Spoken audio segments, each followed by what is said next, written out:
Imagine standing at the edge of a tranquil pond. You pick up a pebble and toss it into the water, watching as ripples spread outward, touching every corner of the pond's surface.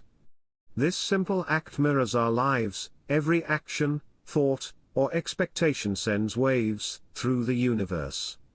But what happens when we try to control those ripples, to dictate how and where they should move?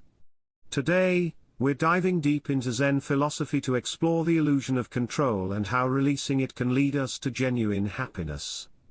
We live in a world that celebrates control.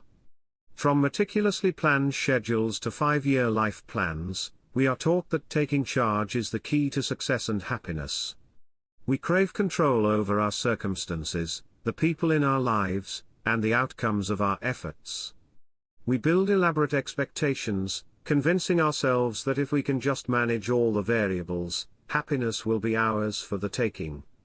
But Zen philosophy offers a different perspective. It suggests that this relentless pursuit of control is not the path to happiness but a significant source of our suffering. When we cling tightly to specific outcomes, we set ourselves up for a cycle of tension and disappointment. Life is inherently unpredictable, and no matter how much we plan or strive, unexpected twists and turns are inevitable. When things don't go according to our script, we often feel lost, frustrated, or unhappy. Consider a time when you planned a perfect day, a picnic in the park with friends. You checked the weather, prepared delicious food, and imagined laughter-filled conversations. But then, out of nowhere, it starts to rain. Your plans are dashed, and disappointment sets in. This scenario illustrates how our attachment to specific outcomes can lead to unhappiness. Zen teaches us that control is an illusion. We may influence certain aspects of our lives, but we cannot dictate the unfolding of every moment. By trying to hold on to control, we're like someone trying to grasp water. No matter how tightly we squeeze, it slips through our fingers. At the heart of Zen philosophy is the concept of impermanence, the understanding that all things are transient and ever-changing. Everything from the blooming of a flower to the progression of our lives is in constant flux. This natural ebb and flow contrasts sharply with our desire for stability and predictability. We often act as if people and situations are static, expecting them to remain as we envision. But this expectation sets us on a collision course with reality. When we ignore the impermanent nature of life, we resist change, leading to frustration and dissatisfaction. Think about a sandcastle built on the shore. We can admire its beauty, but we know the tide will eventually wash it away.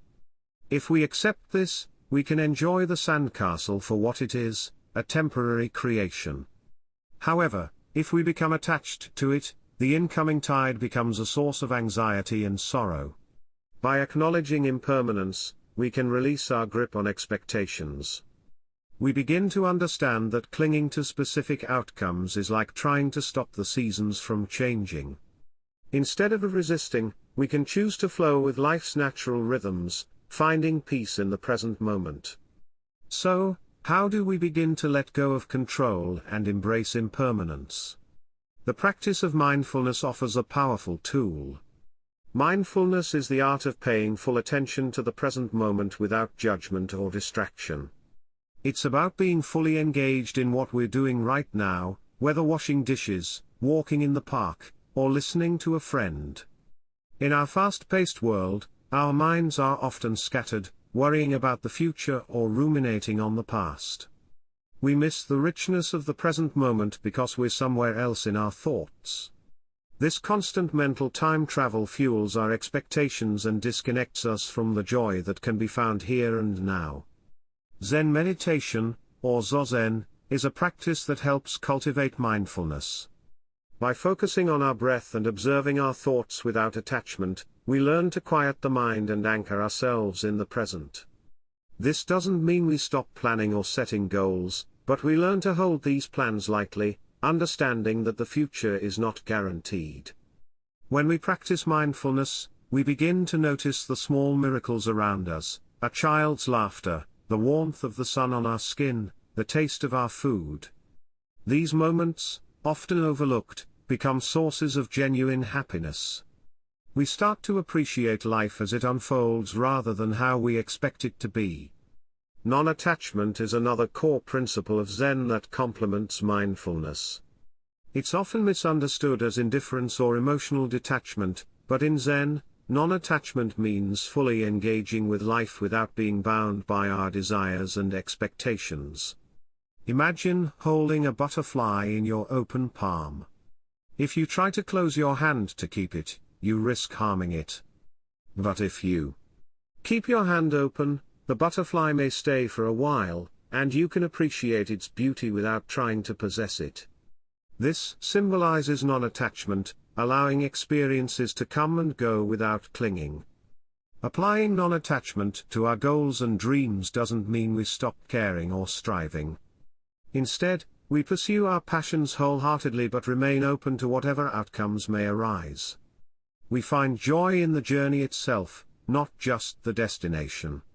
By practicing non-attachment, we free ourselves from the constant pressure of achieving specific results. We become more adaptable, resilient, and open to new opportunities that we might have otherwise missed. Zen philosophy advocates for the middle way, a path of balance that avoids the extremes of excess and deficiency. When it comes to expectations, the middle way encourages us to find equilibrium between holding on to rigid expectations and abandoning our desires altogether. It's about setting intentions and working towards them while accepting that we cannot control every variable. This balanced approach allows us to navigate life's ups and downs with grace and flexibility. Consider a musician playing in an orchestra. They must follow the sheet music, their plan, but also stay attuned to the conductor's cues and the ensemble's dynamics, the changing circumstances. By doing so, they contribute to a harmonious performance. Similarly, by embracing the middle way, we can harmonize our aspirations with the unpredictable nature of life. Practical steps to let go of expectations. Letting go of expectations is a practice that takes time and patience. Here are some steps to help you on this journey. Start with mindfulness meditation. Dedicate a few minutes each day to sit quietly and focus on your breath. Notice when your mind wanders to expectations or worries, and gently bring it back to the present. Reflect on impermanence. Remind yourself that change is a natural part of life. Embrace it as an opportunity for growth rather than a threat to your plans. Practice non-attachment in small ways. Begin by letting go of minor preferences. For example, if your favorite coffee shop is closed, see it as a chance to try a new place rather than a disappointment. Embrace uncertainty. Challenge yourself to step outside your comfort zone. Try new activities without fixed expectations of how they will turn out. Be compassionate with yourself. Understand that letting go is a gradual process. Celebrate small victories and be gentle with yourself when old habits resurface. Question your expectations. When you notice yourself clinging to a specific outcome, ask why it's so important to you. Consider if there are other possibilities you've overlooked.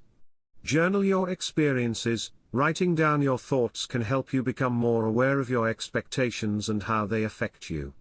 Focus on the journey, not just the destination. Find joy in the steps you're taking rather than fixating solely on the end goal. By incorporating these practices into your daily life, you begin to loosen the hold that expectations have on you. Over time, you'll likely find that you're more adaptable, content, and open to the beauty of life's unpredictability. Zen philosophy offers profound insights into the human experience, particularly regarding our desire for control and the expectations that come with it. By recognizing the illusion of control, embracing impermanence, practicing mindfulness and non-attachment, and walking the middle way, we can liberate ourselves from the self-imposed chains that limit our happiness. Letting go of expectations doesn't mean we stop dreaming or striving. It means we engage with life more fully, appreciating each moment as it comes. We become like a surfer riding the waves, not trying to control the ocean but skillfully navigating its movements. In doing so, we open ourselves up to a deeper, more authentic happiness, one that isn't dependent on external circumstances or specific outcomes. We find peace in the present moment, and discover that true freedom comes not from controlling life but from embracing it wholeheartedly. So next time you find yourself clinging to an expectation, take a deep breath. Remember the ripples in the pond and the butterfly in your hand. Let go, and allow life to unfold in all its unexpected wonder. As the sun sets over the horizon, painting the sky with hues of orange and pink, we are reminded that each day concludes differently than the last. No two sunsets are the same, and therein lies their beauty. By letting go of our need to control and predict, we make room for the extraordinary in our lives. Embrace the unknown, and you'll find that happiness isn't just around the corner, it's right here, right now. Thank you for joining us on this journey through Zen philosophy. If you found value in this exploration, please like, share, and subscribe for more insights into living a more mindful and fulfilling life. Until next time, take care and be present.